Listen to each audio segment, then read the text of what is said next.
I have so many diamond painting kits that have been gotten a little dusty because they've been sitting over there and in the pile of good intentions. I mean, so many crafts like that, but I do have one embarrassing diamond painting story to share.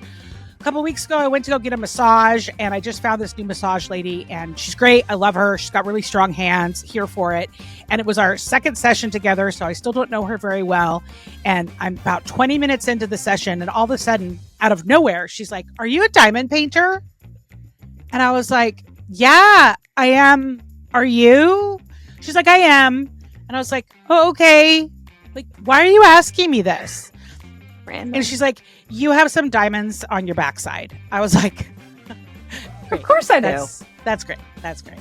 Yeah. That tracks. Yeah, that tracks. But yes, people in recovery, we just find new things to be silly about. Like, and obsessed. Like, I get obsessive about things. I really, obsessive really do. is a really, really good word for it.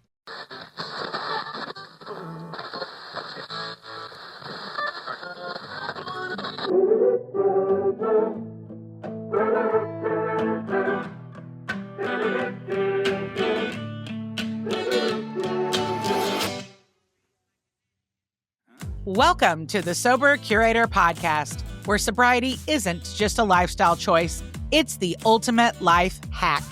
I'm Alysse Bryson, your fearless guide to a world where hangovers are canceled, fun is mandatory, and we still know how to shut down a dance floor, just with better shoes. And I'm Tamar Routley, aka T-Bouge, your co-pilot, chaos coordinator, and the one who keeps Alysse from turning this podcast into a full-blown reality show. Buckle up, sober party people. From lifestyle and travel to pop culture and zero-proof cocktails, we're serving up the stories, trends, and guests that prove sobriety isn't just about what you're missing. It's about finally remembering where you left your keys. Let's get the party started. Hey, Sober Curators. Welcome back to another episode of the Sober Curator podcast, where we celebrate all things sober lifestyle, pop culture, and incredible people making an impact in the recovery world. I'm your host, Alysse Bryson, and today's guest is someone who is redefining what community support can look like in sobriety. Joining us today is Julianne Griffin, the founder of Blank Space Recovery, a peer-led recovery service and creator of, wait for it, Swift Steps, a one-of-a-kind recovery community that blends the power of music, connection, and healing. That's right. We are going to be talking about Taylor Swift today. I could not be more excited. Jules' passion for helping others navigate addiction and mental health challenges has led her to build spaces where people can show up exactly as they are. No judgment, just support. We're diving into how she built her recovery platform, why Taylor Swift became an unexpected yet perfect inspiration for a sober community, and the importance of finding non-traditional recovery paths that actually work for you. So let's get into it. Welcome to the show, Jules. Thank you so much. I am so excited to be here. Oh, it's so fun. So fun. Now, let me get this right. I think you are on the East Coast and I am on the West Coast. Is that correct? Correct. Okay. Have you heard the phrase before that the West Coast is the best coast? Yes. Okay. I just wanted to, I just like to put that out there when I can. Well, I always we're not going to start at the very beginning of what your recovery looks like, but I would love to hear about the pivotal moment in your sobriety journey when things really changed for you. And I'm not talking about that necessarily that rock bottom moment. For me, I had a big pivotal change several years into my recovery, but I would love to hear more about what happened, how you got on the path of creating such an incredible network of support, and when did it all just click together? Oh, so I got sober in 2016. And like you, I actually listened to a couple podcasts where you were talking about how you saw this kind of surge of sober people on apps. And my exposure to that was TikTok. And so I made a TikTok and I was very secretive about my recovery and my sobriety, but I ended up making TikToks about it and laughing about it, finding humor about it, and starting to recover out loud. And it was a new experience for me. And I ended up getting like a bunch of followers, and I knew I wanted to do something with that. I knew I wanted to launch a business helping people with their recovery. And so I went and I got the peer specialist certification.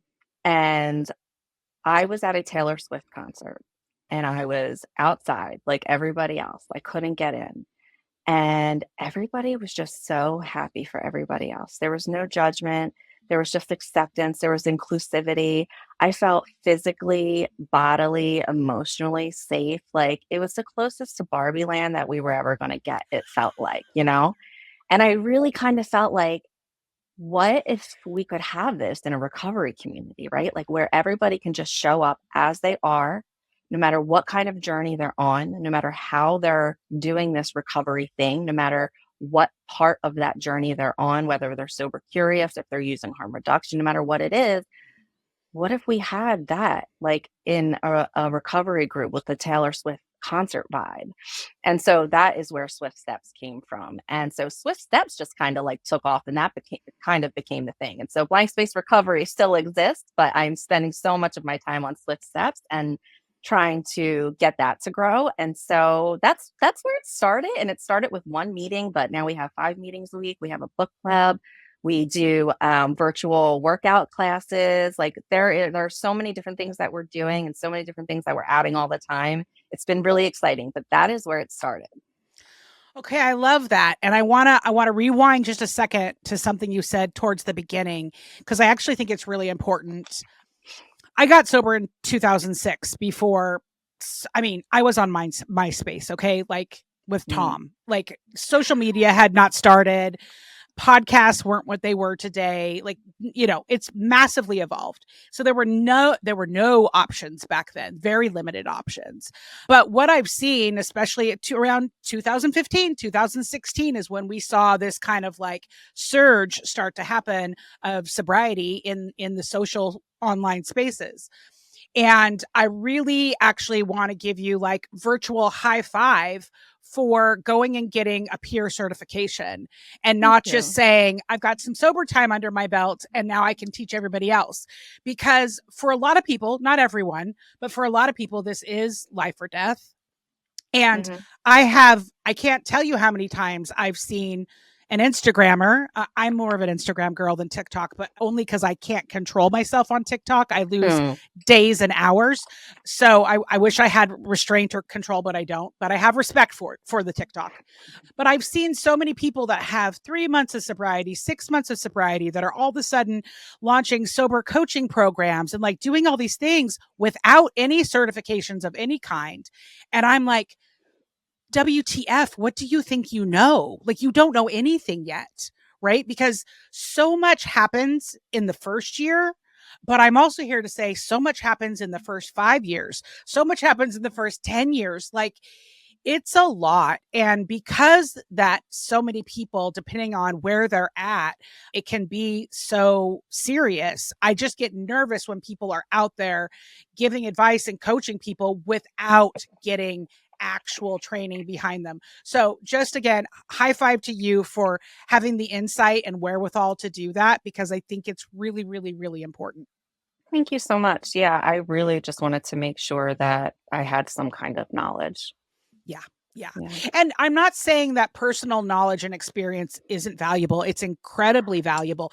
It is one of the things that bonds all of us for sure, but it's not an end all be all, as we all do have such different experiences. Yeah. And you know, the peer specialist certifications are usually put on by like a health department. And so usually it's like the most up to date progressive information. And that's really where I wanted to get my info. I wanted to know what was like really going on out there, you know. Like for me, when I was using drugs, I was using pills. Like it's not like that anymore. It's not like it was when I was out there. And so you continually have to keep updating yourself to know what's going on. I used everything, but pills were definitely part of it. And there was definitely a period of time where it was the wild, wild west, and you could just go around to different doctors and just get an unbelievable quantity. So I am glad to see that the whole space is evolving. And I do believe that the tide rises all sober boats. Okay, so let me see if I'm tracking this right. So did you start Swift Steps before the pandemic? No, so the pandemics happened. And then that's when I started my TikTok. That's when I started to make videos. And I guess Got it. Swift Steps I started last year. So we just came up on a year this month. Wow, it seems so much bigger than that. So congratulations, because you Thank guys you. seem to have such a bigger presence than just a year. I'm That's so happy to hear incredible. that. Thank you. Yeah, that's incredible. I'm a little embarrassed to admit this, but I'm new to being a Taylor Swift fan. That's I'm okay. new. I just didn't really pay any attention to her. Again, probably because I'm Gen X. I don't know.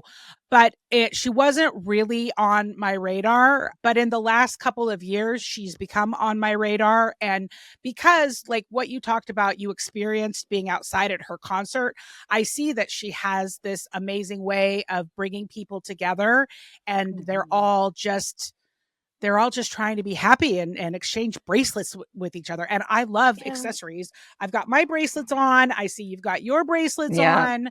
And then, of course, when I saw the Eras Tour documentary, I actually did not get a chance to go to the concert.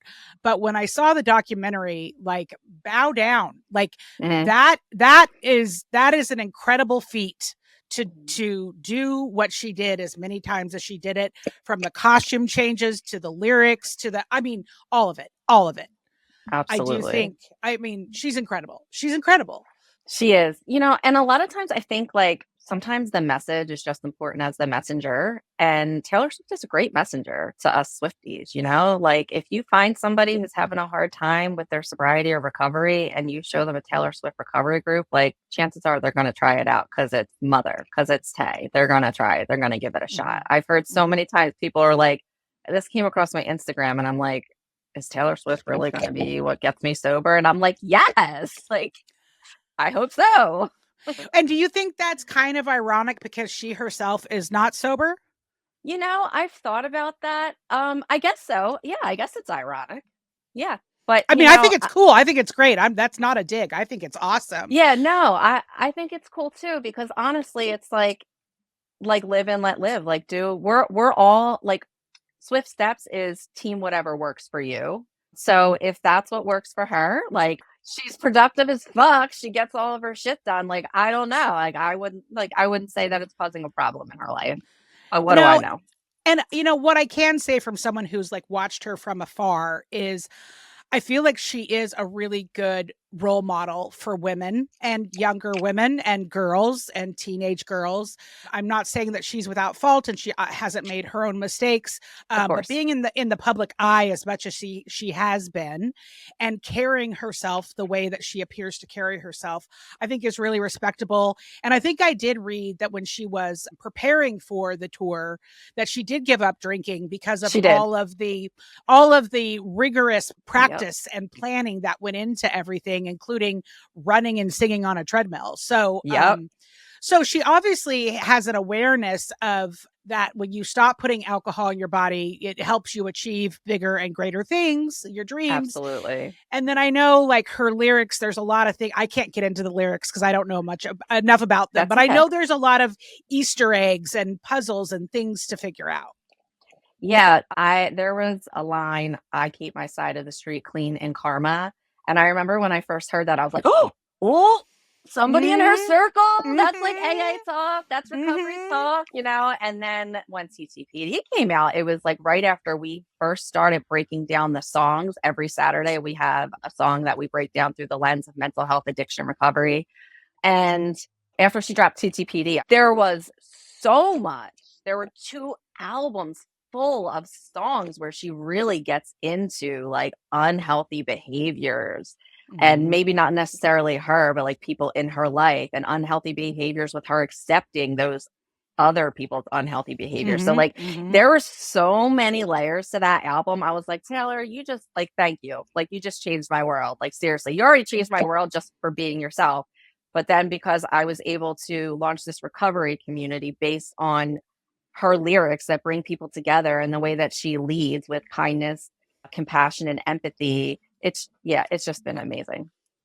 Well, and I think that's a really good point too. It's not only what she's done as a role model, but like the people that have started communities and businesses because of her. I have a cousin, her Instagram is Carissa of the Sea, and she has a professional embroidery patch machine. And so she has made a very successful business making so many Taylor Swift patches for people to put on their jackets for concerts. Like she was able to upgrade to new machinery and it's really grown her business. And now she does all kinds of patches, not just Taylor Swift. That's awesome. We'll put a link to her IG account in the show notes, but like, that's incredible. And then you read about like the, how when she comes to a city and does 3 days of concerts, like what it does for the economy in that city, like the ripple effect that Taylor has is next level.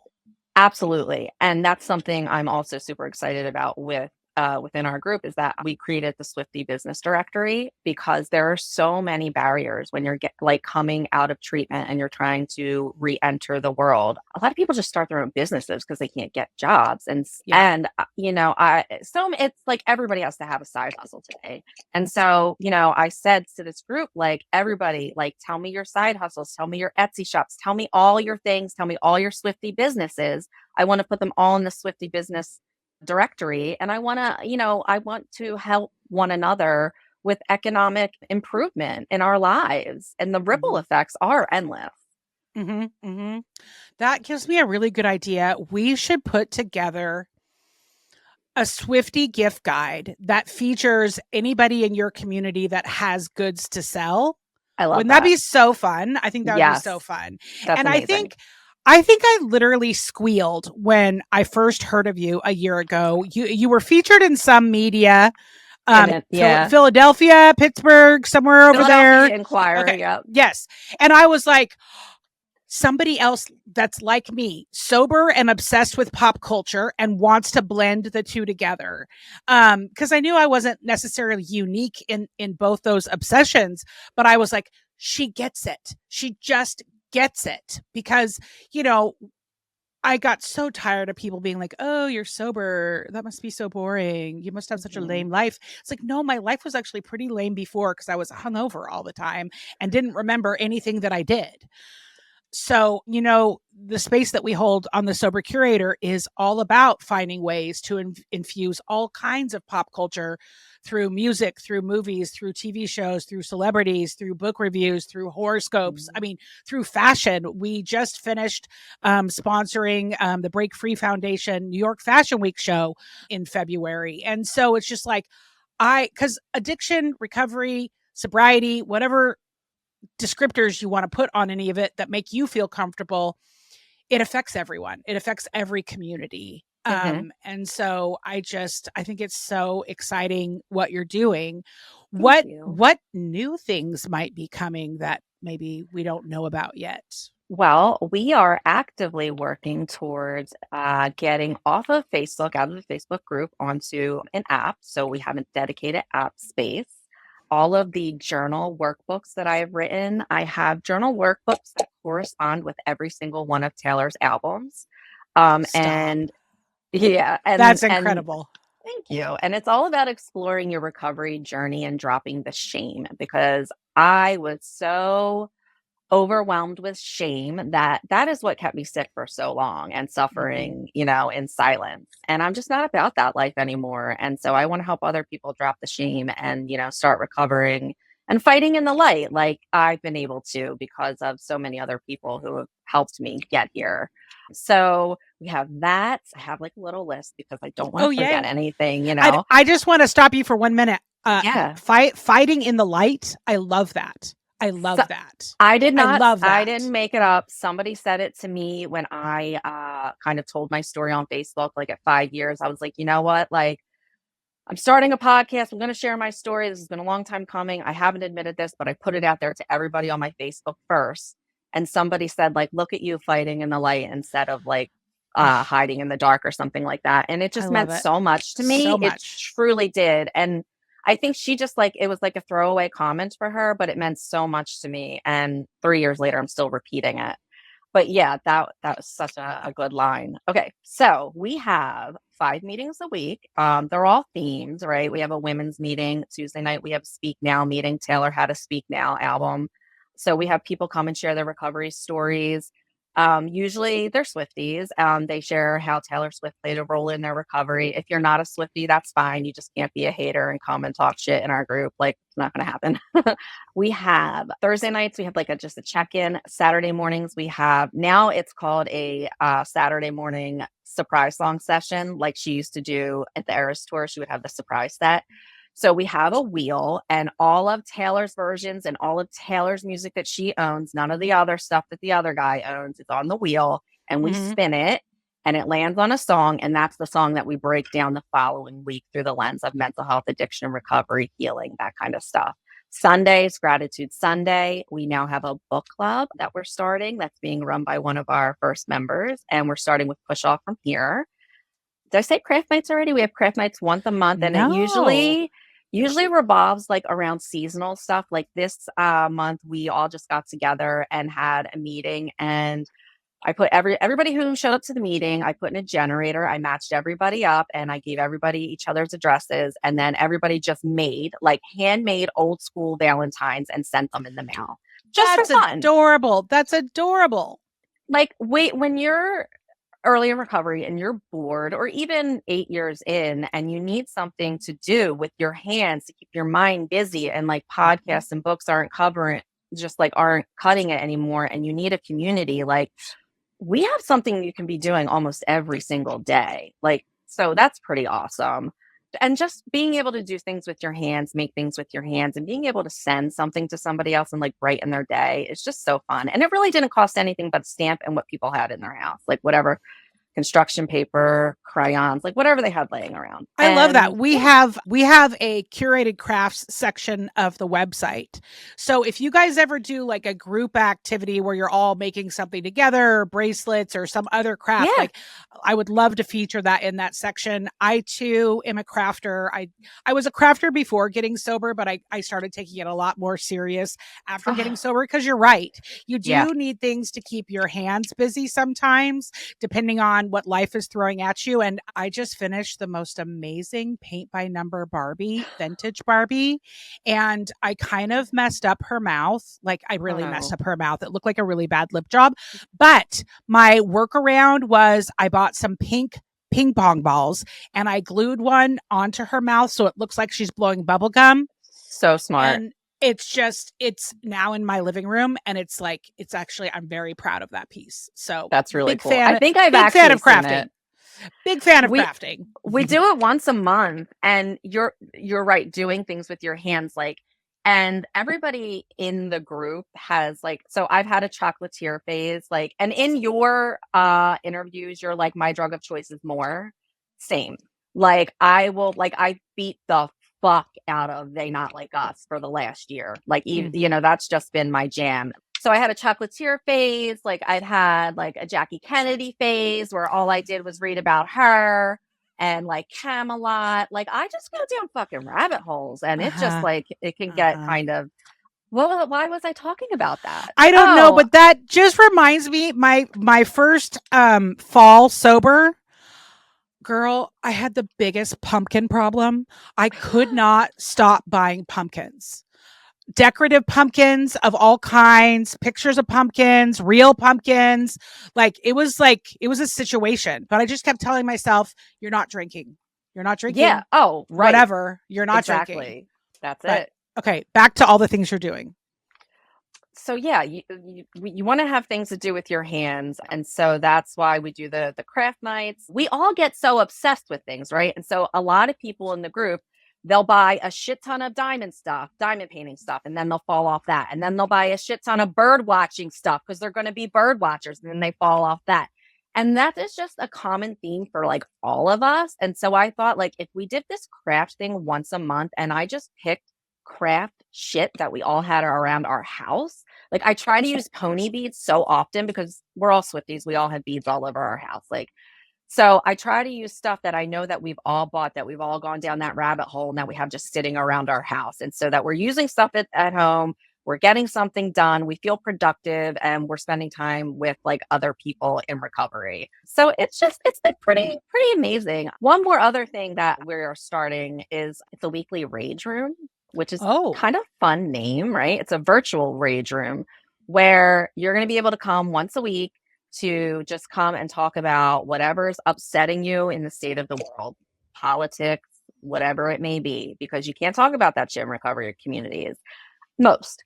But it's really important to me to be able to get this stuff out, and it affects a lot of people's recoveries. And I don't want anybody giving their sobriety up for what's going on in the world. I want people to be able to have a place to come and talk about it. And so the weekly rage room is where it's just going to be, the Zoom room is going to be open for an hour. It's going to be an unfacilitated conversation, but you can just show up and talk about whatever you need to talk about, get it out, and just have like a productive conversation. And then that's that. So it's 1 hour to come and talk. So it's kind of like a virtual version of one of those places where you go and like break stuff. Sort of, but you're just coming and saying like, I'm pissed off about this. Yeah. Elon Musk's kid was crawling all over his head in the White House or Oval Office, whatever. Like whatever's upsetting you. You know, if it's politics, it doesn't matter. You can still come and talk about it. And for the people that don't want to come and hear stuff like that, they know that weekly rage room is likely going to be talking about those things. And those people just don't show up. I've had meetings like right after the election, and it was like, if you're upset by the election, if you're deeply troubled, if you need a place to talk about it, we're having a meeting at this time. The people who were upset, I mean, the people that were thrilled with the results just didn't come. And it was, you know, it all just kind of like worked out like that. So we haven't had any issues where we can't be open and talk about it. So we're really lucky in that regard. But I am excited about giving people a space to be able to talk about those things that you can't traditionally talk about in other recovery communities. I think that's important. I think that you're holding space for something that needs to happen, because a lot of times people do just need to talk it out and process it and just get it out, and then they can move on. Yeah, exactly. They do. They just need to say it or write it or text it or whatever. Just get it out. Well, the other thing that you said that I so identified with was because yes, my drug of choice is the abundance of crafts, like thinking you're going to become a diamond painter. Girl, I have so many diamond painting kits that have gotten a little dusty because they've been sitting over there and in the pile of good intentions. I mean, so many crafts like that. But I do have one embarrassing diamond painting story to share. A couple of weeks ago, I went to go get a massage, and I just found this new massage lady, and she's great. I love her. She's got really strong hands, here for it. And it was our second session together, so I still don't know her very well. And I'm about 20 minutes into the session, and all of a sudden, out of nowhere, she's like, "Are you a diamond painter?" And I was like, "Yeah, I am. Are you?" She's like, "I am." And I was like, "Oh, okay. Like, why are you asking me this?" Random. And she's like, "You have some diamonds on your backside." I was like, "Of course I do." That's great. That's great. Yeah. That tracks. Yeah, that tracks. But yes, people in recovery, we just find new things to be silly about. Like, and obsessed. Like, I get obsessive about things. I really, obsessive really is a really, really good word for it. Yeah. Yeah. Yeah. Well, you have so many things going on in the virtual space. Do you guys ever hold any in-person things? Well, actually, this weekend, we are having a Sober Swifties Valentine Lover Party. We are partnering with a rehab in New Jersey. They're hosting us there, and they're inviting all of their clients that come for meetings and for IOP and one-on-one support and some other local rehabs. And yeah, so we're having this big event. We're going to have selfie stations and tons of food, and there are going to be other vendors there. So that's one thing that we're doing. But other than that, we haven't had any other in-person events yet. They've all been virtual so far. So in the future, like 5 years from now, would you love to be like having retreats? Would you love be like meeting up at concerts, like all those things? You know how they have like sober sports sections at sporting events? Yeah. I mean, not that people are getting wasted at Taylor Swift. Maybe they are. But a whole section at one of her concerts. Yes. We already have named our section the Chain of Hearts. And when she's going to shout us out, and we're all going to do this, you know, she goes for everybody. She's going to shout us out there, the Sober Swifties, the Swift Steps section. Honestly, in 5 years, I'm delusional and can go dream and have delusions of grandeur. But like the whole thing is like, I just want this to be available to all the Swifties that need it. And so like my biggest dream of dreams would be like if Taylor Swift was like, hey, let's work together and we could just provide it to everybody. And then I could just be a part of the mission. Like I just want to be a part of it, you know? Do you think she knows? Do you think she knows? I do. I Yeah. do. I do because I'm from Philadelphia and she has some connections here. And like you said, it was in the Philadelphia Inquirer. I've been emailed by her team to take down a photo or two here or there. So I know that like people on her team know. I don't maybe she does or maybe she's too busy, but I feel like somebody knows something, and I'm somebody knows something. Hoping we can collab one day. That would be the dream. What did you think about her outfit at the Super Bowl? Her outfit at the Super Bowl. I actually really liked it, but I loved it. Those sparkled denim shorts. Oh, I was like what they better be in Target this spring. Like we're all going to wear them.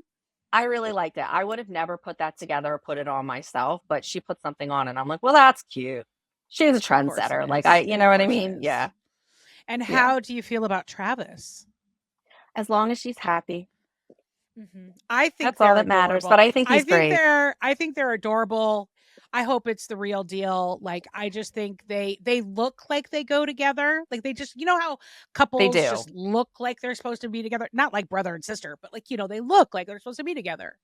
And he's so supportive of her. I love how much he supports her and uplifts her and lets her shine. So I like them together. Well, let's talk about some other pop culture things besides Taylor, although we obviously love her. Do you have other sober celebrities that are like you would love to meet if you had an opportunity? I love Dax Shepard. Oh, yeah, he's a fave.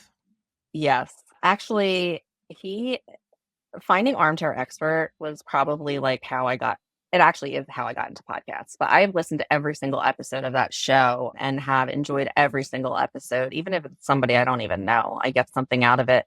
Just how vulnerable he is and how open he is about his addiction and recovery, that really, really created space for me to be more open about it and to even consider starting a podcast with my mom to share about our stories and our recoveries, because my mom's also in recovery as well. Yeah, so Dax Shepard is definitely one. What I love about Armchair Expert is it's not a sober podcast by any means, but he does such a good job frequently of bringing up his recovery. And of course, the episode where he talked about his relapse several years back now was incredibly brave. And I'm sure that the ripple effect of healing that other people had to let down their shame that were maybe being secretive, I'm sure that did a lot. Yeah, he says on the podcast often that the thing that people come up to him and talk to him the most about, and that means the most to him, is about him sharing his story on that podcast and then people finding a way to some kind of healing or recovery. And that was really inspiring for me. I felt like the more and more I'm hiding in the dark, I am not fighting against stigma. I am not doing anything to help the problem here. And I just need to now. We actually have a curated list of podcast episodes of sober celebrities that Dax has interviewed on his show. We'll include that in the show notes as well, because I'm also mildly obsessed. Do you have a movie or a TV show that has addiction as part of the storyline that's a real standout for you that you just kind of fondly think of? Shameless is one. There's a lot of stuff on Shameless. My life was similar to Fiona's in the sense that I took care of my brother and my sister, and my mom was Frank. Not necessarily as bad as Frank, but she was a Frank. And my dad wasn't around. He was on the streets strung out. But yeah, Shameless is one. Yeah, that's a great one. That is a great one. Well, as we start to wind things down, I like to move into what we call our sober shots segment. And nobody's getting drunk here. We're not actually taking shots. I'm just going to fire off some really fast questions, and you could just give me your answers really quick. Okay, what is your sober drink of choice? Iced tea. Well, sweet tea. Sweet tea. Okay. Do you make it? Do you home make it or do you store bought it?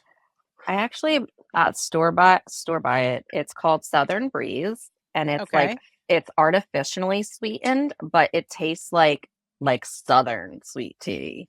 It's really good. Like I'm an addict, like we talked about, so I like a sweet tea. I want it to be really sweet. Mm. And when I got sober, I gained some weight, like a lot of people do. And one thing I needed to change was I was drinking all Turkey Hill iced tea, and it's just has so much sugar in it. So I had to make that switch. So now it's artificially sweetened. And can we see that mug or that container again? That vessel?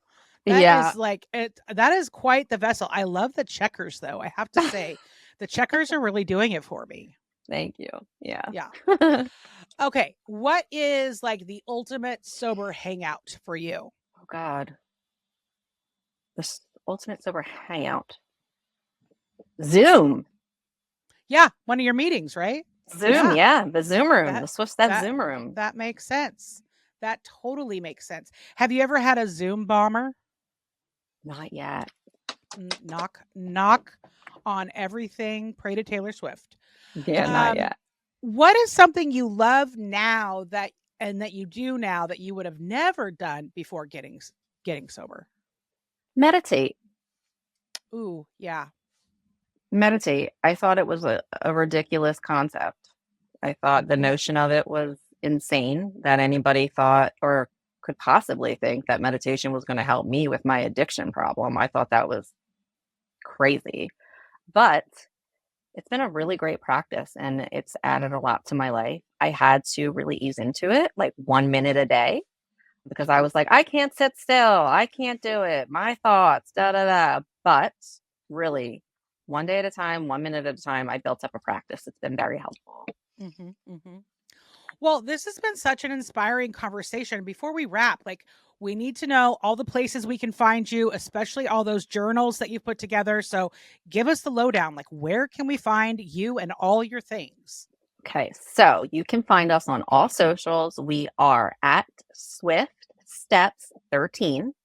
And then the website is www.swiftsteps.org. And that is where you can find the memberships. That's where you can find the workbooks. That's where you can find all of the info. It'll direct you to our Facebook group. But if you go on Facebook and you just search Swift Steps, it will come right up. And then you can request to join there. For the journals, they're also on our website. Okay. Okay. Yeah. Well, all available on the website. That's all very exciting. I'm going to have to come crash one of these Zoom parties and check it out for myself. I'm a little intimidated because I just don't feel like I know enough about Taylor Swift, but maybe I'll come for educational purposes and I can be schooled.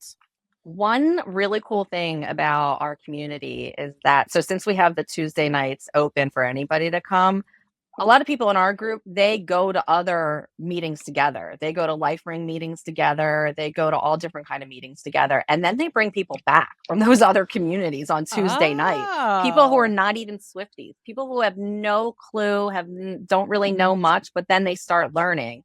And it just becomes like, don't get me wrong, we talk about like a lot of serious shit, but we're also a sober fan community and we all love Taylor Swift, and Taylor Swift is fun and cute and adorable, and there's still like a lightness and a sweetness to it at sometimes, and there's like some levity that it can bring. But they bring back people all the time who don't know anything about Taylor Swift, but they just like love the vibe. So they come back anyway. Okay. I will come. I will hold my popcorn container that I got. I just actually had a Freudian slipped. I don't even know how that happened. Okay, perfect. I do have one more question. I know we're about to wrap.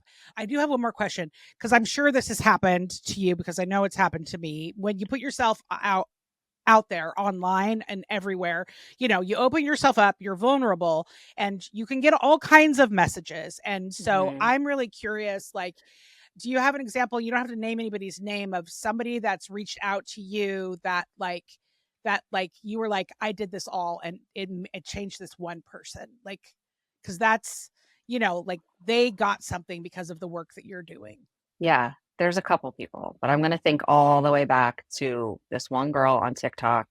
And this is why I actually was like, I need to do something with this. I'm already messaging back and forth with people who need help, It was this young girl. She was addicted to meth. She was 13 years old in Florida. She's like, my grandparents have custody of me. They think that I just need to tough it out and like man up and figure this out. And I'm in an abusive relationship with like a much older man. And it was just fucked up. And, I'm in Philadelphia. And so I just provided her every single possible resource I could. And she reached out to me years later and told me she got out of that relationship, and that conversation with me is what started her journey. And when she first messaged me, she just said, like, I don't know why. I really don't know why, but I feel safe reaching out and talking to you. And I don't talk to anybody about these things. And she's in recovery now, and she has a baby, and she just reached out to me recently, and now we're friends on Facebook. And all these years later, it's just really, really special to know that she's doing okay and she found her way. And just like a simple conversation on TikTok like started that.